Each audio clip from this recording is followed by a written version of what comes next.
I'm Kaylee and I'm with the Homestead. I hijacked Homesteaders of America YouTube channel to do a quick video on how to pick fruit trees and nut trees for your homestead.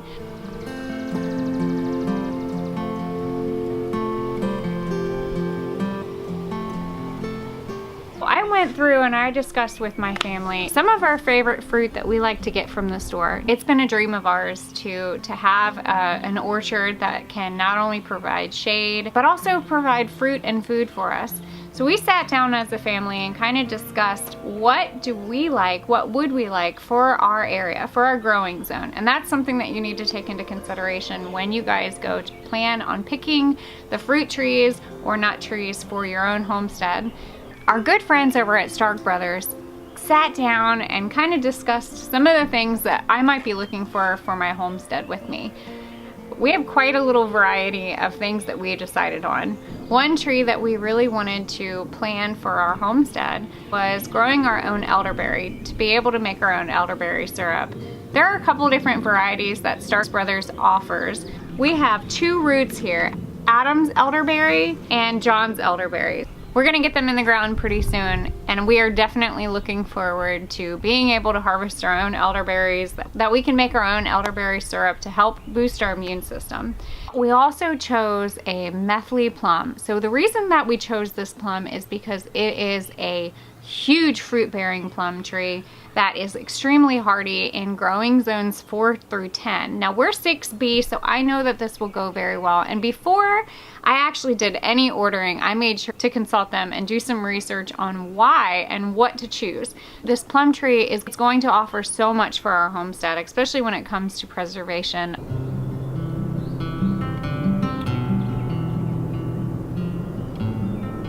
So one of our other choices that we decided was actually a mulberry. And this variety is the Pakistan mulberry.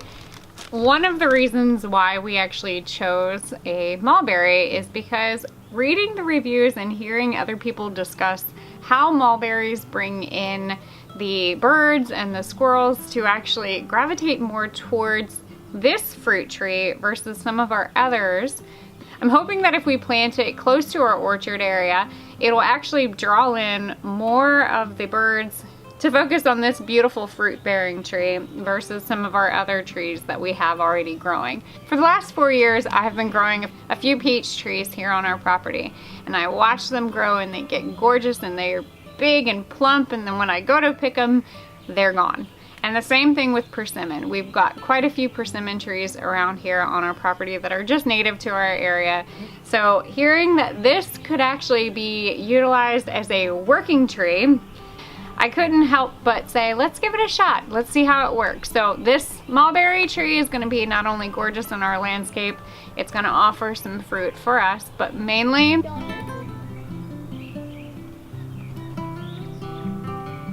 to prevent some of nature's little critters from getting into our orchard. These two beautiful trees are pecan trees. Now they're two different varieties, a Colby pecan tree and a Pawnee pecan tree. I wanted a very good nut-bearing tree for our area, and looking the pecan trees up and realizing that they're actually very hardy for our growing zone, deciding on the two basically came from what do I like. The Colby pecan tree is actually known for being one of the best pecans for your pecan pie. And I don't know about you, but there is absolutely something that is almost nostalgic about having pecan pie every year for Thanksgiving and Christmas. So this right here is gonna be a great addition to our homestead because we're gonna be able to utilize the nuts for baking and also just thinking about all the memories that we're gonna have together when it comes to going and harvesting the pecans and then making them into delicious pies that we can share together around our family table. This right here is going to be a memory maker, and I am very eager to get this one in the ground. The other pecan tree that we decided on picking was a Pawnee pecan. Now after doing some reading about it, I found that they actually are a little bit faster when it comes to producing. So they're about 2 to 3 weeks ahead of the pecan harvest. From what I've read, we will definitely see how this guy goes, but these two definitely have very good reviews.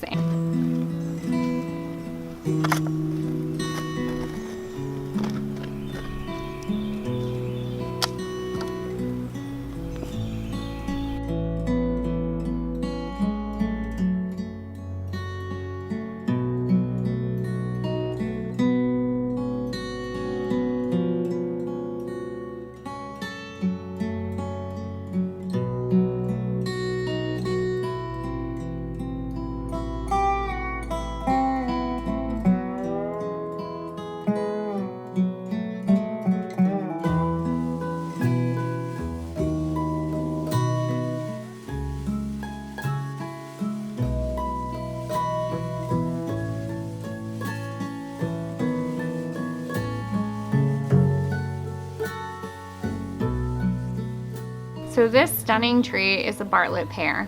We decided to add it to our homestead, mainly because we wanted to do some canning and be able to offer some fruit options for us in the winter time when we don't necessarily have the option of eating what is in season. So we chose the Bartlett pear because it's actually rated #1 for a worldwide pear quality. One of the other factors with it is that it actually starts bearing fruit at a younger age, and who wouldn't want to be able to harvest just a little bit faster than what you anticipated. I can share with you guys that if you take a pear and you slice it in half and you throw it on your grill, and then scoop a little bit of pecan ice cream in it after it's all done, that is going to be a delicious, amazing treat for you guys.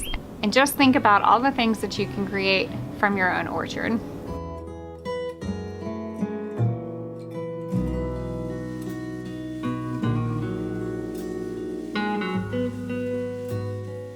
So we also decided to pick a few different types of blueberry bushes. One of them is the darrow blueberry, and the other one that we decided to pick is the Patriot blueberry.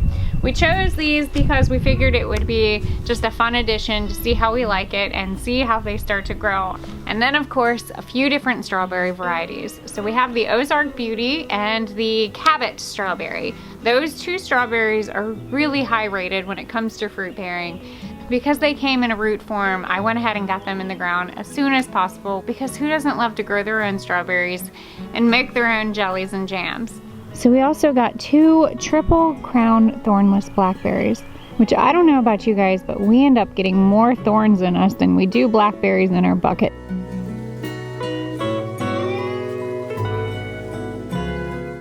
If you're thinking about adding an orchard to your homestead, there are a few things to consider.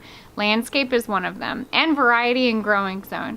Make sure that you guys pick out your location where you would like some of the things that you would like to grow. What's nice about Starks Brothers is they offer quite a bit of education when it comes to picking out the plants that you would like to grow on your homestead. We received all of our trees in boxes that were easy to handle, not heavy at all, and each shipment came with its own planting instructions, which is extremely helpful when it comes to deciding on where and how to plant all of your fruit trees. Now I'm going to take advantage of this lovely day and get these trees in the ground.